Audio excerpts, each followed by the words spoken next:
विद्यार्थी मित्रांनो, आपण अभ्यासक्रमामध्ये प्रकरण क्रमांक 7 राष्ट्रीय उत्पन्न या प्रकरणाचा अभ्यास करत आहोत। या प्रकरणामध्ये आतापर्यंत आपण एकूण 4 उपघटकांचा अभ्यास केलेला आहे आणि 5वा उपघटक आपण अभ्यासत आहोत।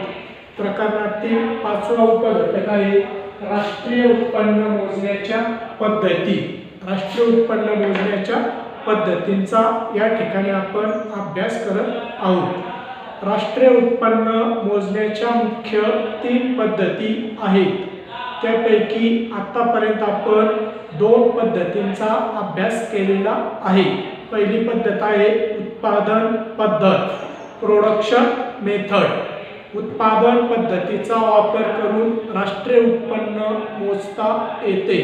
दुसरी पद्धत आहे उत्पन्न पद्धत, इन्कम मेथड। या पद्धतीने देखील राष्ट्रीय उत्पन्न मोजता येते। आणि तिसरी पद्धत आहे खर्च पद्धत, एक्सपेंडिचर मेथड। आणि या खर्च पद्धतीचाच आज आपण अभ्यास करणार आहोत। राष्ट्रीय उत्पन्न मोजण्यासाठी वापरण्यात येणारी खर्च पद्धत। खर्च पद्धतीनुसार राष्ट्रीय उत्पन्न मोजत असताना एका वर्षाच्या कालखंडामध्ये देशामध्ये होणाऱ्या खर्चाचा विचार केला जातो। एका वर्षात देशात किती प्रमाणात खर्च करण्यात आलेला आहे या खर्चाची बेरीज करून राष्ट्रीय उत्पन्न मोजलं जातं। देशातील व्यक्ती, वेगवेगळ्या उद्योग संस्था किंवा सरकार यांच्याकडून मोठ्या प्रमाणात खर्च केला जातो। काही खर्च हा उपभोग खर्च असतो तर काही खर्च हा गुंतवणूक खर्च असतो। अशा प्रकारे देशातील नागरिकांनी शासनाने केलेला सर्व प्रकारचा उपभोग खर्च, गुंतवणूक खर्च यांची बेरीज करून राष्ट्रीय उत्पन्न मोजले जाते। खर्च पद्धतीनुसार राष्ट्रीय उत्पन्न मोजण्याचं सूत्र या ठिकाणी मांडलेलं आहे। खर्च पद्धतीचा वापर करून आपण राष्ट्रीय उत्पन्नाची मोजणी कशा पद्धतीने करतो या ठिकाणी सूत्र। खर्च पद्धतीनुसार राष्ट्रीय उत्पन्न मोजण्याचं सूत्र नॅशनल इन्कम, राष्ट्रीय उत्पन्न बरोबर सी म्हणजे त्या ठिकाणी कंझम्पशन कॉस्ट किंवा कंझम्पशन एक्सपेंडिचर, उपभोग खर्च, खाजगी उपभोग खर्च। आय इन्व्हेस्टमेंट कॉस्ट, खाजगी गुंतवणूक खर्च। तिसरा घटक जी गव्हर्नमेंट कॉस्ट, गव्हर्नमेंट एक्सपेंडिचर, सरकारी उपभोग खर्च व गुंतवणूक खर्च। पुढचा घटक एक्स वजा य म्हणजे त्या ठिकाणी निर्यात वजा आयात।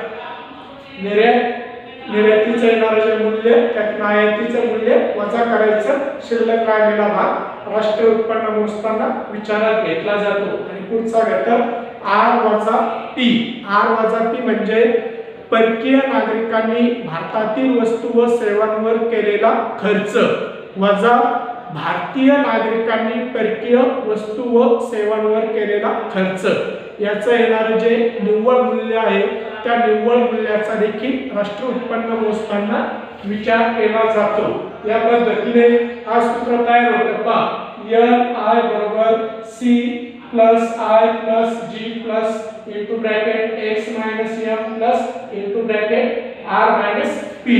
या सूत्राच्या साहाय्याने खर्च पद्धतीनुसार राष्ट्रीय उत्पन्न मोजता येते। आणि हे सूत्र या ठिकाणी मी सविस्तरपणे मांडलेलं आहे। या ठिकाणी राष्ट्रीय उत्पन्न बरोबर उपभोग, खाजगी उपभोग खर्च अधिक खाजगी गुंतवणूक खर्च अधिक सरकारी खर्च अधिक निर्यात वजा आयात अधिक परकीय निव्वळ प्राप्ती। या सूत्राच्या साहाय्याने खर्च पद्धतीनुसार राष्ट्रीय उत्पन्न मोजण्यात येतं। सूत्रातील प्रत्येक घटक आपण या ठिकाणी स्वतंत्ररित्या विचारात घेणार आहोत। सूत्र एकदा लक्षात घ्या। पुन्हा एकदा काय म्हटलंय राष्ट्रीय उत्पन्न बरोबर उपभोग अधिक गुंतवणूक अधिक सरकारी खर्च अधिक निर्यात वजा आयात अधिक परकीय निव्वळ प्राप्ती।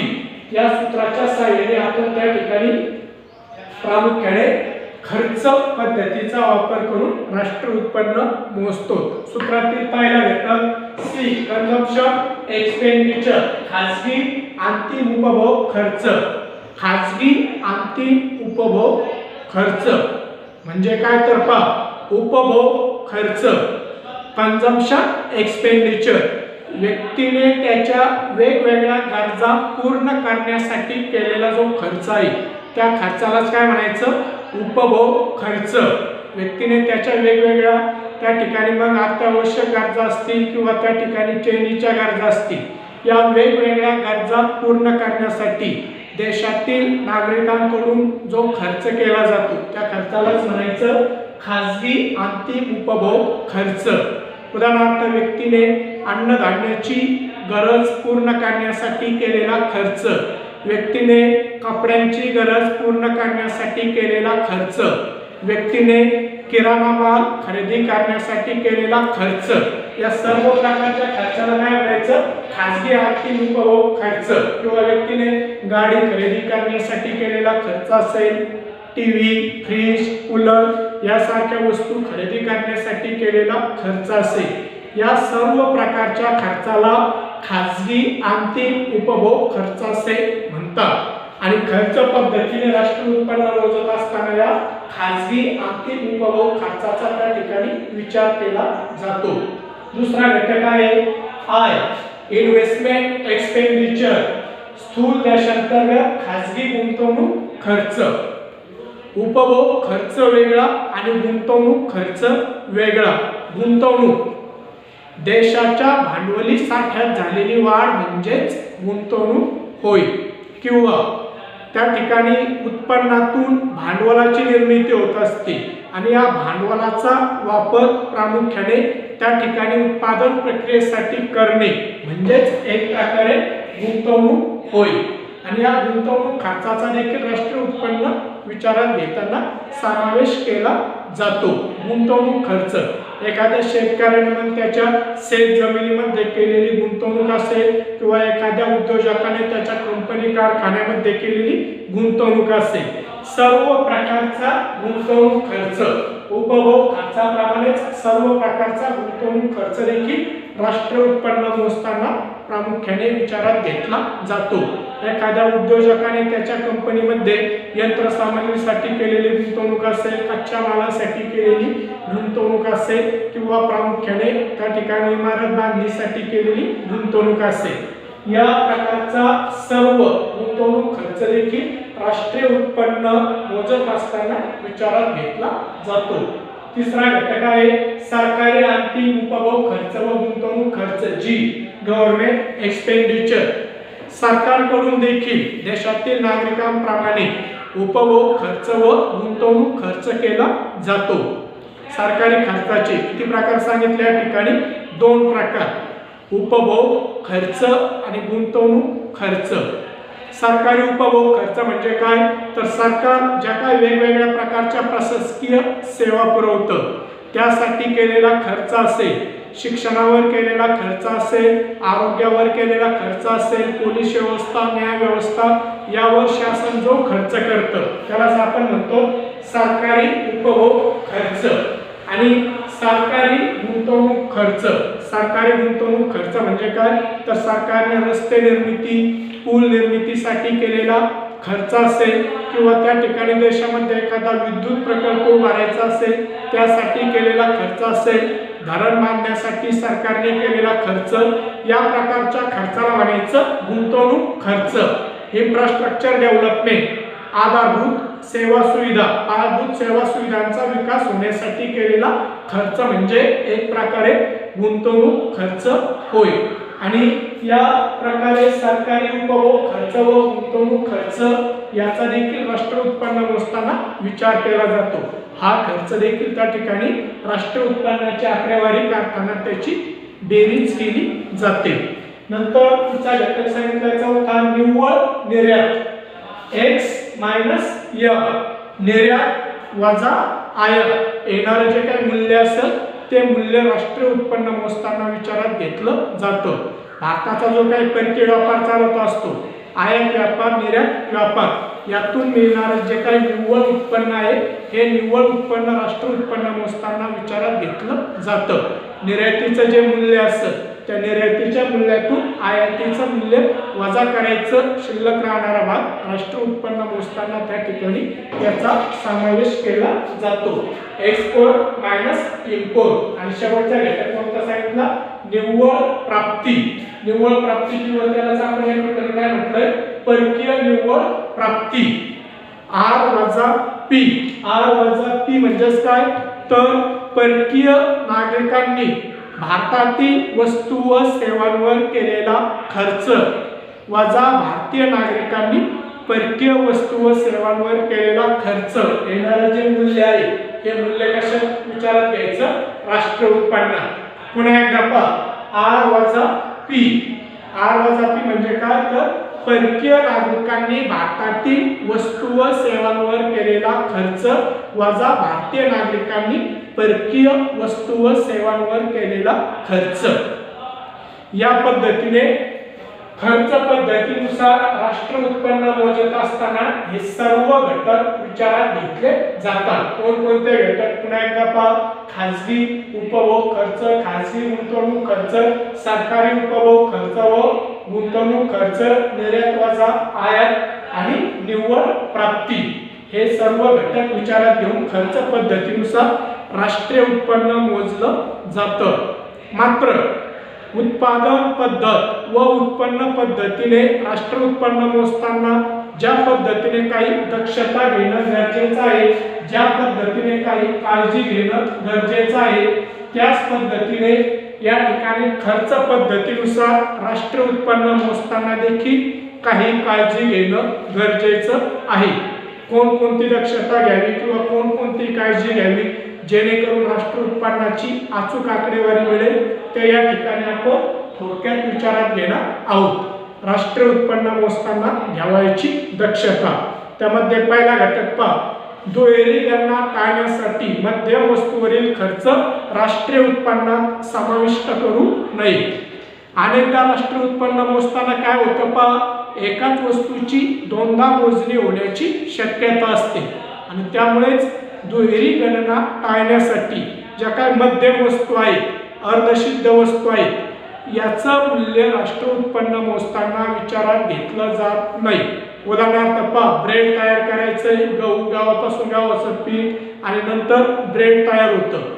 राष्ट्रीय उत्पन्न मोजताना काय करायचं? फक्त ब्रेडचं मूल्यच राष्ट्रीय उत्पन्न विचारात घ्यायचं. गहू किंवा गव्हाचे पीठ याचं मूल्य विचारात घ्यायचं का? नाही. किंवा कापूस, कापसापासून सूत, सुतापासून कापड तयार होतं. राष्ट्रीय उत्पन्न मोजताना ज्या मध्यम वस्तू आहेत, कापूस किंवा सूत, याचं मूल्य विचारात घ्यायचं नाही. तर जी काही अंतिम वस्तू आहे कापड, या कापडाचं मूल्यच विचारात घ्यायचं. ज्या काही कच्च्या वस्तू आहेत, कच्चा माल किंवा अर्धसिद्ध वस्तू, मध्यम वस्तू, या मध्यम वस्तूंचं मूल्य राष्ट्रीय उत्पन्न मोजताना विचारात घेतलं जात नाही. पहिली दक्षता. नंतर दुसरा घटक, जुन्या वस्तूंच्या विक्रीसाठी केलेल्या खर्चाचा समावेश राष्ट्रीय उत्पन्नात करू नये, कारण तो चालू वर्षाच्या उत्पादनावर केला जात नाही. जुन्या वर्षातील पाठीमागील एखादं वर्ष आहे, जुन्या वस्तूंची विक्री चालू आर्थिक वर्षामध्ये केलेली असेल तर त्याचा समावेश राष्ट्रीय उत्पन्नात करावा का? नाही. एखाद्या पाठीमागील आर्थिक वर्षामध्ये निर्माण झालेल्या वस्तूची खरेदी विक्री जरी चालू आर्थिक वर्षामध्ये करण्यात येत असेल तर त्यासाठी येणारा जो खर्च आहे तो खर्च राष्ट्रीय उत्पन्न मोजत असताना विचारात घेऊ नये. नंतर तिसरा घटक, हस्तांतरित देणी, याचा देखील राष्ट्रीय उत्पन्न मोजत असताना विचार केला जात नाही किंवा हस्तांतरित देणी राष्ट्रीय उत्पन्नात समाविष्ट केली जात नाही.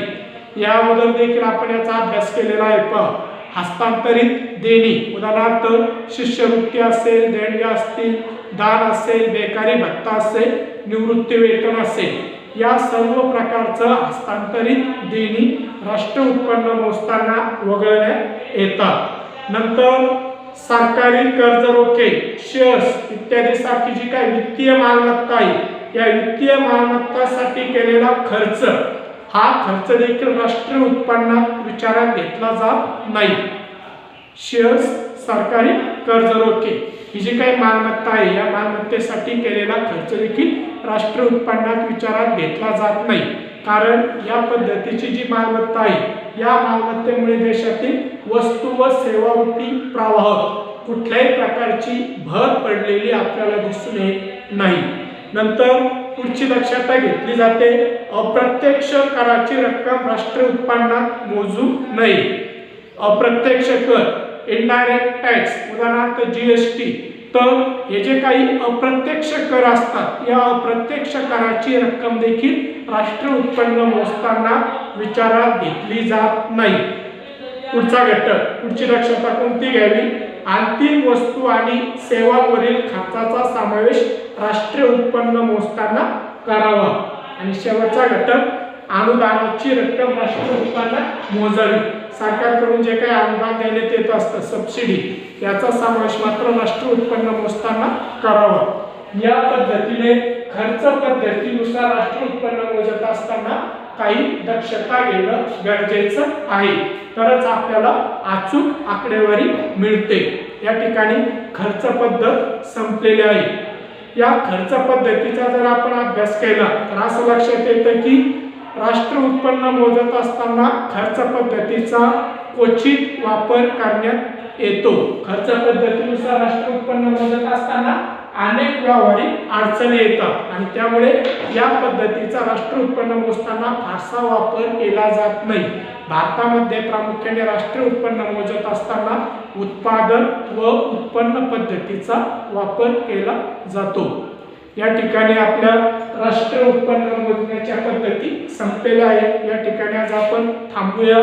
पुढील ऑनलाईन तासाला आपण राष्ट्रीय उत्पन्न मोजताना येणाऱ्या अडचणी विचारात घेऊया। धन्यवाद।